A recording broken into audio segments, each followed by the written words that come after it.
Depuis Smith et Ricardo, les économistes se sont demandé d'où venait la croissance.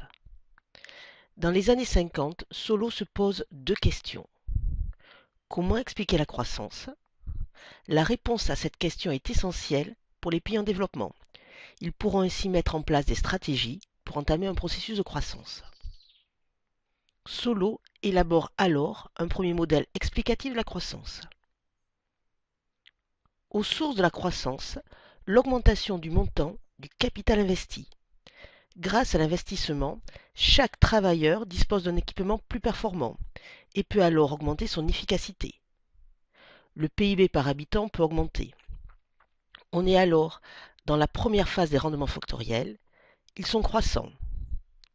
Avec une quantité de travail constante, l'augmentation de la quantité de capital se traduit par une augmentation de la productivité marginale du capital. Mais peu à peu, l'augmentation du capital par tête entraîne une augmentation de moins en moins rapide de la production. La loi des rendements décroissants apparaît, car le capital n'est pas utilisé intensément. Ainsi, à un moment, l'augmentation du capital devient sans effet sur la production. La production n'augmente plus, c'est l'état régulier. Solow en tire alors plusieurs conclusions. La première, dès qu'un pays fait un effort d'investissement, il connaît la croissance économique. Mais, comme plus le capital augmente, plus l'augmentation du PIB par habitant est faible, les pays qui ont commencé leur croissance tardivement connaissent une croissance économique plus rapide que les pays les plus avancés. Les pays en retard rattrapent alors les pays riches. C'est la convergence des économies. À terme, les inégalités mondiales de PIB par habitant devraient disparaître. Or, les observations montrent que même dans les pays avancés, la croissance économique est présente, même si elle est ralentie. Solow reconnaît alors cette limite et cherche alors à expliquer d'où vient réellement la croissance. C'est le deuxième modèle de Solow. Il cherche à mesurer l'influence des deux facteurs de production sur la croissance. Il évalue alors le rôle du travail sur la croissance, puis le rôle du capital sur la croissance. Il reste alors un résidu qui représente une part importante de la croissance.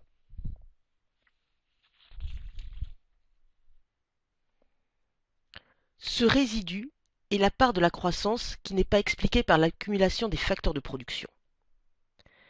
Il correspond à la productivité globale des facteurs. Celle-ci mesure l'efficacité de la combinaison productive. Ce résidu peut s'expliquer par tous les éléments qui rendent plus productif l'utilisation des facteurs de production. Les institutions, politiques, juridiques ou économiques. L'amélioration de la qualité du travail. Mais la première source de ce résidu est le progrès technique. Comment définir alors le progrès technique? On peut définir le progrès technique comme l'ensemble des modifications qui affectent les procédés de production, c'est-à-dire les innovations de procédés, et la nature des biens réalisés, les innovations de produits. Ils permettent alors de desserrer les goulets d'étranglement qui limitaient la production. C'est par exemple les chemins de fer au XIXe siècle qui ont permis d'écouler la production agricole. Elles permettent aussi de produire des marchandises nouvelles ou de meilleure qualité, par exemple les CD. Le progrès technique permet aussi d'assurer des gains de productivité grâce à des machines plus performantes. C'est par exemple la robotisation des processus de production. Les travaux empiriques montrent alors que sur longue période, le résidu de Solow a un rôle déterminant sur la croissance. Il explique par exemple entre 40 et 60% de la croissance. Ainsi, en 1957, Solow estime que 90% de la croissance américaine dans la première moitié du XXe siècle provient de ce résidu. Pour la France des Trente Glorieuses, Carré-Dubois et Malinvaud estiment que le progrès technique a engendré en France une croissance annuelle moyenne de plus de 2% entre 1951 et 1973. Ainsi, Solow explique la croissance par le rôle important du progrès technique. Mais il ne donne pas les déterminants du progrès technique.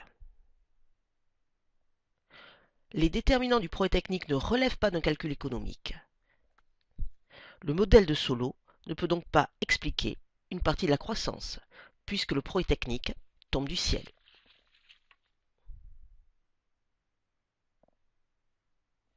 Puisqu'on ne peut expliquer économiquement le progrès technique, deux limites apparaissent.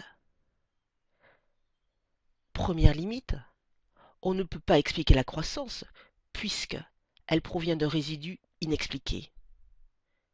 Si on ne peut pas l'expliquer, on ne peut donc pas non plus la prévoir. Comment expliquer alors que Solow, prix Nobel d'économie en 1987, ne voit pas ses limites? Tout simplement car s'il explique économiquement le progrès technique, cela le conduira à remettre en cause un des fondements de l'analyse néoclassique, le marché de concurrence pure et parfaite. En effet, si Solow acceptait d'expliquer que le progrès technique vient de la recherche-développement, cela voudrait dire que le progrès technique vient d'un investissement en capital. Dans ces conditions, l'augmentation du capital se traduirait par une augmentation de la productivité. La loi des rendements décroissants serait alors remise en cause. Or, Solow ne peut remettre en cause la loi des rendements décroissants. En effet, les entreprises à l'origine de la R&D déposent des brevets. Et ces brevets vont lui donner un monopole transitoire. L'hypothèse d'atomicité n'est donc plus vérifiée. Les nouvelles théories de la croissance endogène remettront ensuite en cause le caractère exogène du progrès technique.